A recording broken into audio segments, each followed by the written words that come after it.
All right, hello future teachers. Just for this video, it's going to be a little bit of an unusual one. I will just walk you through the documents that are posted in the weekly folder for week 8.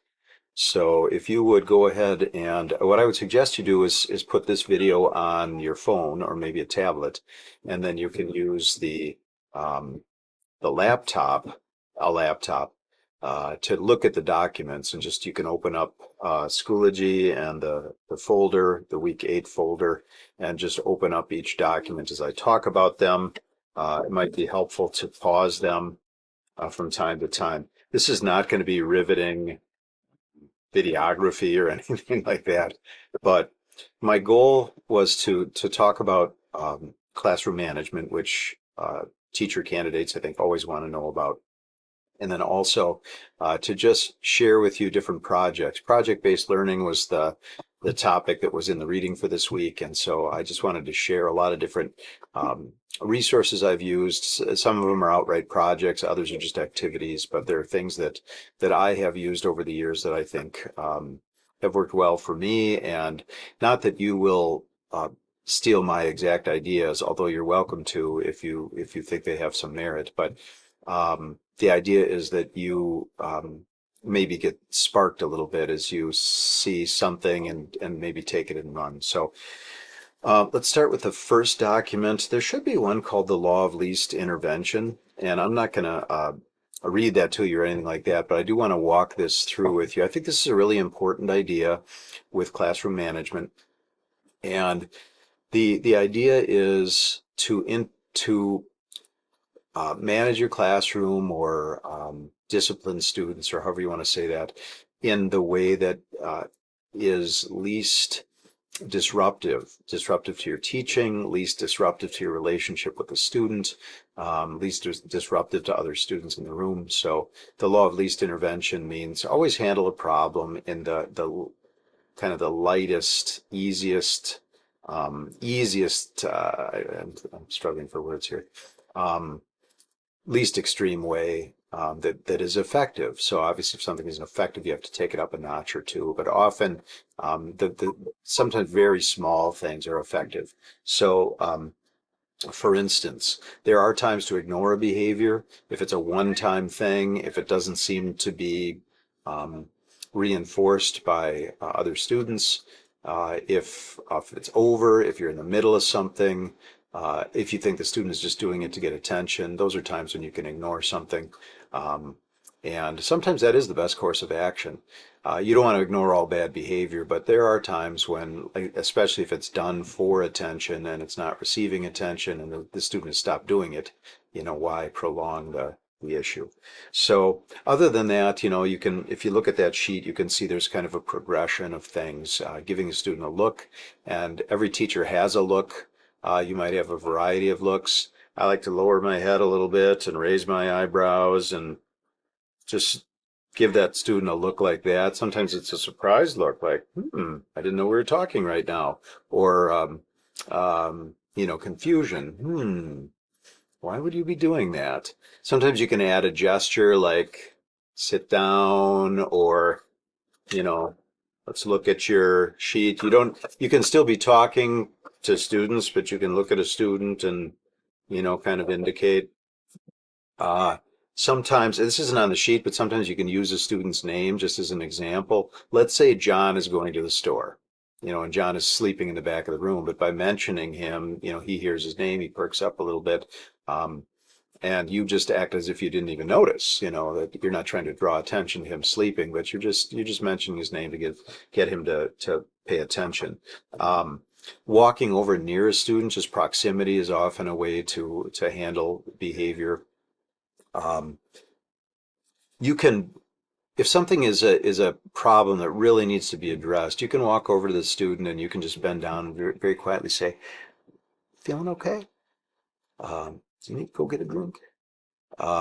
Just something. And the rest of the class, for the most part, doesn't even know what you said, but they've noticed that he's being a problem. They saw you walk over, they saw you talk to him. You're showing concern for the student. Now, there's a time when you have to correct the student, but sometimes just a little thing like that. A student sleeping in class, just saying, "Are you feeling all right?" You're showing concern for them. You're letting them know, "I've noticed you're asleep. I'm dealing with it." And then, of course, you might have to come back and deal with it in a more, I don't know, extreme is the wrong word, but you might have to take it up a notch. Um, when you do say something to a student, don't ask a question, just say, "I need you to sit up now," and then walk away, as if you just automatically assume he's going to do what you said. If you stand there and watch him, then you're making it a showdown. And then his honor is on the line, and you're challenging him, and it just becomes a big thing. So just say it, walk away, and then out of the corner of your eye over the next 30 seconds to a minute, you kind of see if he did in fact take out his book or whatever it is you asked him to do. And if he hasn't, then at some point you might have to go over again and say, "Hey, I said take out your book, and I need you to do that." Um, and then sometimes you just say, especially a student blurts out something inappropriate, you just say, "Hey, Johnny, can we just talk after class for a second? I just have something I would like to talk to you about." Everybody in the room knows, oh, is it because he just said the swear word? But rather than make it a big issue then. And the important thing is the kids know you're going to deal with it, and they know that he can't get away with it, but you're not making it a big confrontation with a big audience. So law of least intervention, I think, is a good one. The next one to pull out is the Mr. Lovelace discipline sheet. I'll try and pick up my pace here a little bit. But this is just a plan that I use. Some years I do, some years I don't. But I have one classroom rule, which is respect. And it's worked really well for me over the years, but it's a little vague. So that's why there are blanks there. I tell the kids my rule and what it means, and then I let them give examples of it. And then I just walk through what if you're breaking this rule of respect? Here's what's going to happen. And notice they, kind of get more serious. And then there's also rewards, which I'd really encourage you, teachers, to, reward students by letting them know when they're doing the right thing, or calling their parents and telling their parents what a great job somebody did in class today. Parents love it. The kids come back beaming the next day. It's a great way to encourage good behavior. And I always say to kids, "I know you're not going to be perfect, but if you're going to give it a try, please sign your name and then hold on to this." And then we have a point of reference later on, like, "Hey, we talked about this, respect." Sometimes when the kids are acting up, I just say, "What was my classroom rule again?" And somebody says respect. "Oh, that's right. I forgot. Yeah, respect." And I often just make a little joke of something. Again, law of least intervention. And the kids get the message. Hey, we're not being respectful. The next document to open up is the one that says classroom management. And again, I'm not going to go through the whole thing here, but a simple way of thinking about it is a good defense is a good offense is the best defense, I guess is the way to say that. So if you're teaching well, if you have good relationships with kids, your discipline problems are likely to be minimum.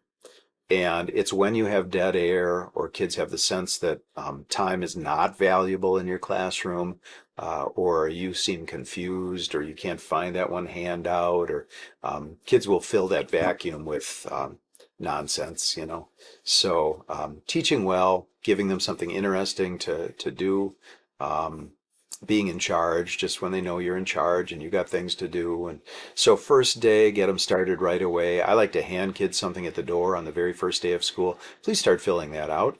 And then they're at their desk finishing it up, and I'm taking attendance and handing out textbooks or whatever I'm doing. And I think it just sends a message like time is really valuable in here, and we're going to use every second we have. No time for nonsense is the unspoken message there, I think. So teach kids the rules in one way or another. Teach kids procedures. What do I do if I need to use the bathroom? What do I do if I need to sharpen a pencil? How do we hand in papers? How do we take notes? Whatever the things are that happen in your room, teach kids how to do it. One of my roles here at school is a peer coach, and I saw a teacher on the first day of school take a minute to tell his kids how to say hello. Um, it's a PE class, and very important in that setting to get everybody's focus. And so he always begins class by saying hello, and then the class says hello back, and then he gives some announcements. And but that's an important part of just how things are done in his room, and so he took a minute to teach it, and I thought that was time well spent and a little small act of genius by a teacher that knows what they're doing. So teach those procedures, teach those rules. It takes a little bit of time, but things tend to happen more smoothly as class goes on. All right, the next one I want to look at is the exploration documents. These documents from here on out, I believe, should be on the website in kind of chronological order. So if you're thinking through your year, this is American history is what I mostly teach. So most of these activities are related to that. But this exploration documents sheet is the first thing that I give my AP kids. It's a document-based experience, but it could work well in regular U.S. history too. I don't see any reason why it couldn't. So there are 5 simple documents here related to exploration. And then notice the question at the top says, were European explorers motivated by altruism? You might want to reword that if it's regular U.S. history. But, were they selfless or were they selfish? And then I asked them to look for evidence in each document, underline something in each document that could help you make one side of that argument or the other. And it's just a nice, simple little early in the year document activity. And you can imagine how, just looking at that, right, that you could make your own. The first document activity of the year you do might just have one document, and then maybe the next one has 2 documents or 3 documents, and you could work your way up. Eventually, documents that contradict each other and that kind of thing. But you can see just by looking at this that you could make something like that, even if it's just 2 documents. The next one is a similar activity, Columbus, hero or villain, and these are secondary there's a mixture, I guess, of primary and secondary sources of people praising Columbus and criticizing him, and could be the beginning of a debate or a classroom discussion. But again, I would ask students, underline the evidence. I think that's really important in reading and writing. What argument is this person making? What evidence do they use? And then, of course, when students write, what is your argument? What evidence are you going to use? So this is a little activity I think that could do a lot of that. And again, you could make something like that. It's very similar to the other one. The next one is 2 descriptions of slavery. And these descriptions come from the slave narratives. There is a link in the Week 8 folder for a Library of Congress website called Born in Slavery, and it's a collection, a digitized collection of the slave narratives. And when I teach slavery, I take about a class period to have kids just poke around in those slave narratives and read for themselves. And I tell them, all right, find something about what slaves ate, find something about clothing, find something about housing, find something about work, find something about punishments, find something about free time. Sorry for the oxymoron there for slaves. But slaves did have time where they weren't out working in the fields, of course. And so what were they doing? Singing, dancing, family time, religious observation, whatever. So I asked kids to find examples in the narratives, and they just poke around and skim and find interesting things and go off on tangents, which is, I think, fine in this case. They get a sense of what primary sources are like, and they also get some understanding what slavery is like. What's really interesting about this handout is that there are 2 very opposite descriptions. The one is almost like a happy reminiscence of how nice slavery was, and the other one is bitter and angry about how horrible it was. And I always ask kids, why do you think there are these opposite views? And they always say, well, there were different masters and different slave situations, and that's a good answer. Except in this case, there was a mistake made, and the same slave was interviewed twice. And so both of these remembrances of slavery are from the same slave. So why then are they so different? Because the first interviewer was white and the second interviewer was black. And so the slave tailored what they said in the 1930s. For those of you that don't know, the slave narratives were written during the Great Depression. The government hired writers and journalists to go out and interview former slaves who were then in their 80s and 90s and gather their stories. And so anyway, This woman was accidentally interviewed twice, once by a white interviewer, once by a black interviewer, and you can see the different results, which I use then to focus on the importance of audience. And when you're looking at a primary source, understand who the audience is because that affects the message. The next one says change outline rubric. And for this one, this is an activity that I give kids. I get them into groups. The overall topic is change in daily life in the 1950s or the 1830s through 50s. And what I have the kids do, I assign them a topic like canals or steam power or communication or something like that, and they find out how those things changed. Over the years, I've collected a lot of old textbooks, which I have in my room, and I have used those for a long time for this project. You could just as easily use the internet. And if you look on the back side of it, you can see it says book one, book two, but site one, site two. I found it's necessary to give kids this form because otherwise they jumble their notes together so much I have no idea how many sources they used. But I tell them, I think I asked them to use 5 sources. And I give them a day or two, day and a half maybe to do the research. And each person in their group is finding different sources. So when they come together as a group to figure out what they want to say about their topic, they're drawing on maybe 20 different sources. And and then together they write a 25-word outline and they turn that into a PowerPoint with maybe 4 or 5 slides, depending on how many people are in the group. And then they present their topic to the class. And I grade each person's individual research notes. That's an individual grade. I grade each person's individual presentation. That's an individual grade. And then I grade the group's 25-word outline. How concise is it? How packed with information is it? Is it exactly 25 words? So anyway, that's worked really well for me, and I would encourage you. You could do that on a wide variety of topics, but it's a nice little research presentation, cooperative learning activity that I think has worked really well for me. There's an atomic bomb DBQ here. I created this one myself, but I pulled the sources obviously from other places. I don't even remember where I got all those sources from, but you can pretty much tell, I think, how to use that. The next one, Kennan and Novikov, is a Cold War. There are a couple of readings. I pulled these out of a book. But Kennan advised the United States government how to get along with the Soviets, and Novikov advised the Soviet government how to get along with the Americans. And each of them is trying to explain strategy to their government for the Cold War. The funny thing is they are almost mirror images.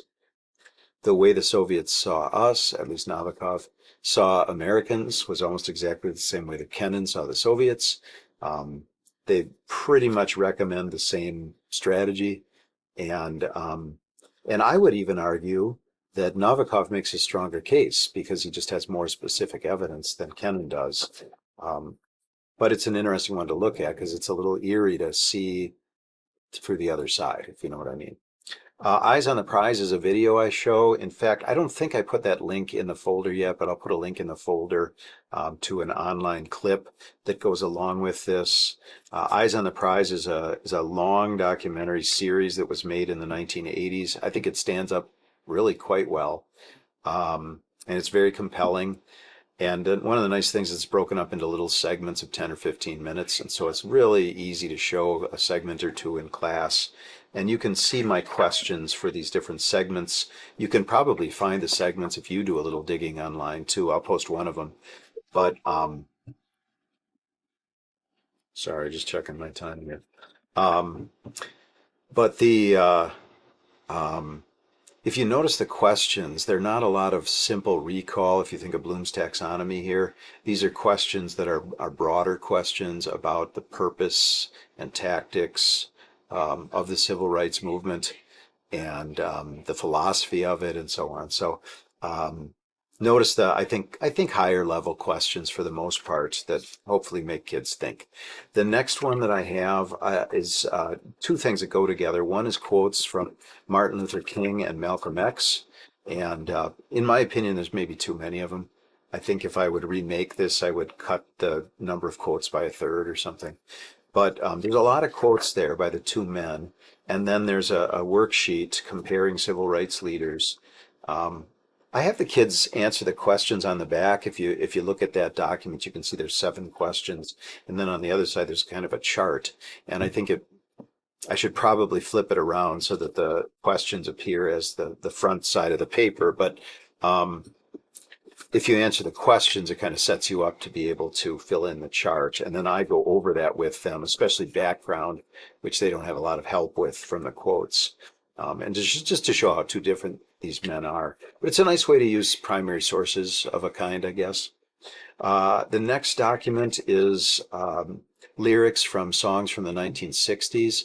Once I get to World War II, or even really the 1920s, I like to play music in class. Often as the kids are walking in, I'm playing music from that time period. And in the 60s, the music itself becomes really important because the lyrics really are counterculture. And so I explain, I lecture a little bit on the counterculture and its values and characteristics, and then I show them these lyrics and play a couple of the songs, and I ask them, how do these songs reflect some of the ideas, um, values that we've been hearing? And kids pick out a line in the song and talk about how it connects with, some value that they have. That's been a good activity for me. And then I think the last one that you have in this daily folder is um, a Watergate speech. And I love to have kids look at this speech and underline all of the lies, circle all of the manipulations. And in doing that, what they see is that the um, the speech is mostly filled with manipulations. They're not really lies. There's probably 3 or 4 bald-faced lies. The rest of it are just manipulations. And hopefully kids get a sense of how politicians sometimes imply something that may not be true, or exaggerate something, or tug on our heartstrings, or um, so whether it's political commercials or speeches or whatever, hopefully kids see in this some of those activities. So in this online folder, I'll post a couple of assignments related to a couple of these, but that's just a quick overview of some of the things that I have used, I think successfully over the years, things that I've been pleased with anyway. Again, feel free to beg, borrow, and steal, and you can adapt these ideas to different topics and different sources and all kinds of things.